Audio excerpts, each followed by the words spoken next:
এসে চালান লেখান। আপনারা থেকে টাকা পয়সা লেনদেন করবেন না, টাকা পয়সা খাওয়া গেলে হাত কর্তৃপক্ষ দায় থাকবে না। দোকানিরা যার থেকে করে কিনবেন তারা তো টাকা দেবেন, অন্য থেকে টাকা পয়সা খাওয়া গেলে হাত কর্তৃপক্ষ দায় থাকবে না।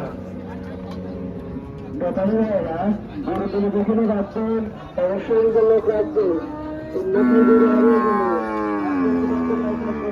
চালান লেখান, চালান লেখান। গরু এসে ব্যাংক ঠিক হলো, চালান করে এসে চালান লেখান।